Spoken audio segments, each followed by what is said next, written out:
리스본행 야간열차. 파스칼 메르시에. 여러분, 오늘 아침 여러분의 일상은 어떠했나요? 늘 가던 길을 걷고, 늘 만나던 사람을 만나고, 익숙한 침대에서 눈을 뜨는 평범한 하루였을 겁니다. 그런데 만약 그 평범함의 한복판에서 정체 모를 누군가가 건넨 단 한마디가 여러분의 인생 전체를 송두리째 뒤흔든다면 어떨까요? 스위스 베른의 한 고등학교에서 30년 넘게 고전 언어를 가르쳐온 한 남자가 있었습니다. 그의 삶은 시계태엽처럼 정확했고, 고대 그리스어와 라틴어라는 죽은 언어들의 세계 안에서 안온하게 보호받고 있었죠. 하지만 어느 비오는 날 아침, 다리 위에서 만난 낯선 여인과 그녀가 남긴 기묘한 단어 하나가 그를 안락한 교실 밖으로 밀어냅니다. 그는 왜 모든 것을 버리고 단 한 번도 가본 적 없는 포르투갈 리스본행 열차에 몸을 실었을까요? 그리고 그곳에서 발견한 한 남자의 인생은 왜 그토록 처절하게 아름다웠을까요? 지금부터 우리를 낯선 자기 발견의 여정으로 안내할 리스본행 야간 열차의 길고도 매혹적인 이야기를 시작합니다. 주인공 라이문트 그레고리우스는 베른에서 문다스라 불리는 존경받는 교사였습니다.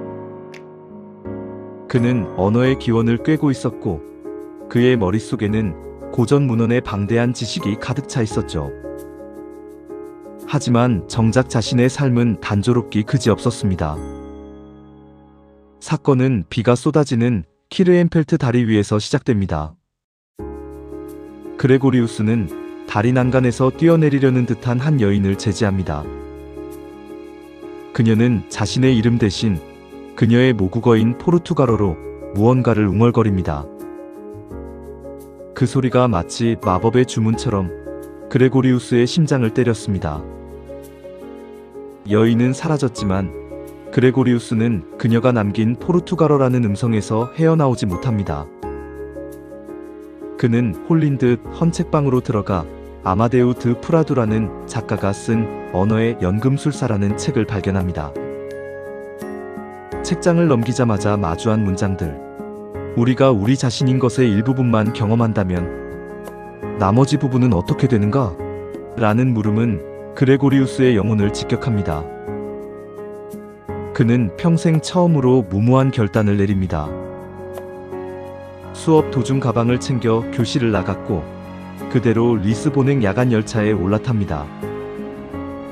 30년의 성실함이 무너지는 데는 단 몇 시간이면 충분했습니다.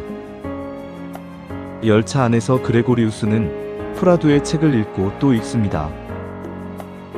책 속의 문장들은 마치 자신의 속마음을 들킨 듯 날카로웠습니다. 리스본에 도착한 그는 이 책을 쓴 아마데우 드 프라두라는 인물의 발자취를 추적하기 시작합니다. 프라두는 이미 세상을 떠난 인물이었습니다. 하지만 그의 흔적은 리스본 곳곳에 선명하게 남아있었죠.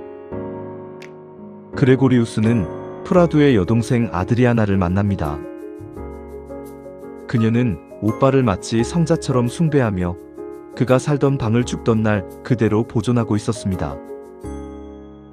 아드리아나를 통해 본 프라두는 귀족 집안의 아들이자 천재적인 의사였습니다. 하지만 그에게는 씻을 수 없는 낙인이 찍혀 있었습니다. 과거 포르투갈의 독재 시절, 프라두는 리스본의 도살자라 불리던 비밀경찰 총수 멘데스의 목숨을 구해주었습니다. 의사로서의 소명 때문이었지만 그 대가는 가혹했습니다. 환자들은 그에게 침을 뱉었고 친구들은 등을 돌렸습니다. 그레고리우스는 프라두가 겪었을 고독과 실존적 고통을 느끼며 점점 더 깊숙이 그의 삶으로 빠져듭니다. 그레고리우스는 프라두의 옛 친구 조르즈와 그의 연인이었던 에스테파니아를 찾아 나섭니다. 이를 통해 드러난 프라두의 진면목은 더욱 복잡했습니다. 멘데스를 구했다는 죄책감에 시달리던 프라두는 결국 반독재 저항 운동에 투신했습니다. 그는 자신의 지성과 생명을 다해 독재에 맞섰지만 그 과정에서 소중한 사람들과의 관계는 비극으로 치달았습니다. 특히 조르주와의 관계가 그러했습니다. 두 사람은 둘도 없는 친구였지만 혁명의 불꽃 속에서 에스테파니아라는 여인을 동시에 사랑하게 됩니다. 놀라운 기억력을 가진 에스테파니아는 저항운동의 핵심 정보를 머릿속에 담고 있는 인물이었죠. 조르즈는 질투와 보안이라는 명목하에 그녀를 살해하려 했고 프라두는 그녀를 구해 스페인으로 탈출시킵니다. 이 과정에서 그레고리우스가 발견한 프라두의 일기들은 인간 존재의 심연을 건드리는 성찰들로 가득했습니다. 우리가 진정으로 살고 있는 삶은 얼마나 적은가? 우리는 얼마나 많은 가능성을 묻어두고 살아가는가?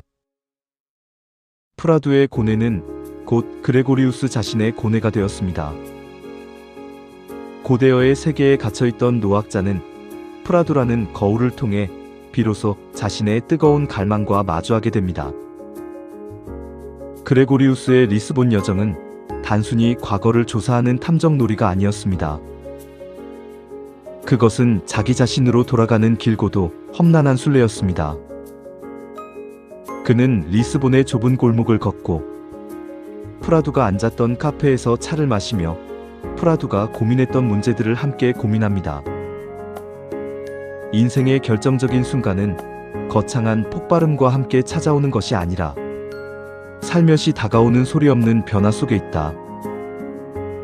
프라두의 이 말처럼 그레고리우스의 변화도 조용히 그러나 근본적으로 일어나고 있었습니다. 그는 만성적인 어지럼증에 시달리면서도 조사를 멈추지 않습니다. 자신의 몸이 보내는 적신호보다 영혼이 보내는 갈증이 더 컸기 때문입니다.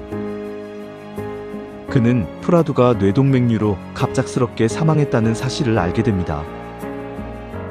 죽음의 그림자를 안고 살면서도 끝까지 언어의 연금술사로서 진실을 기록하려 했던 프라두. 그레고리우스는 프라두가 남긴 미완의 문장들을 읽으며 인간은 누구나 타인에게 온전히 이해받을 수 없는 고독한 섬이라는 사실을 깨닫습니다. 하지만 동시에 그 섬을 연결하려는 필사적인 노력이 바로 삶이라는 것도 알게 되죠. 그레고리우스는 마침내 스페인 살라망카 근처에 살고 있는 에스테파니아를 만납니다. 늙어버린 그녀의 눈동자 속에서 그는 여전히 살아 숨쉬는 프라두의 열정을 목격합니다. 그녀는 말합니다. 프라두는 결코 영웅이 아니었으며 그저 누구보다 뜨겁게 살고 싶어 했던 상처받기 쉬운 인간이었다고 말이죠. 리스본으로 돌아온 그레고리우스는 이제 자신의 삶을 결정해야 하는 순간에 놓입니다. 베른으로 돌아가 다시 문다스로서의 삶을 살 것인가? 아니면 이 낯선 자유 속에서 새로운 길을 모색할 것인가? 그는 자신의 안경을 새로 맞추고 리스본의 노안과 베른의 근시 사이에서 균형을 잡으려 노력합니다. 그는 프라두의 무덤을 찾아가 마지막 인사를 건넵니다. 그곳에서 그는 깨닫습니다. 우리가 타인의 삶을 추적하는 이유는 결국 나는 누구인가라는 질문에 답하기 위해서라는 것을요. 프라두는 죽었지만 그의 문장들은 그레고리우스의 영혼 안에서 새롭게 피어났습니다.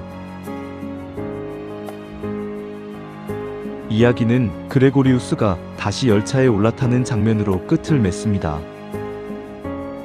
하지만 그가 돌아가는 곳이 예전과 똑같은 베른일지는 아무도 모릅니다.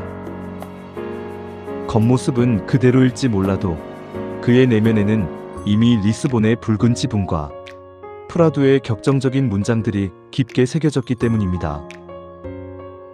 여러분, 만약 여러분 앞에 리스본행 야간 열차 티켓 한 장이 놓여 있다면 어쩌시겠습니까? 인생은 우리가 하는 것이 아니라 우리에게 일어나는 것이다라고 프라두는 썼습니다. 하지만 그레고리우스는 그 일어나는 사건들 속으로 직접 뛰어드는 용기를 선택했습니다. 어쩌면 우리 모두의 마음속에는 아직 펼쳐보지 않은 언어의 연금술사 한 권이 숨겨져 있을지도 모릅니다. 지금 이 순간 당신을 두렵게 하면서도 설레게 하는 그 낯선 부름은 무엇인가요?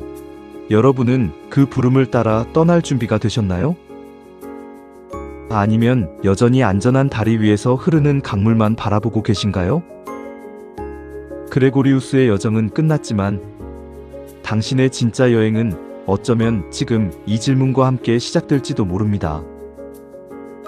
오늘 밤 당신의 꿈속에 리스본의 야간 열차가 기적 소리를 울리며 찾아가기를 바랍니다.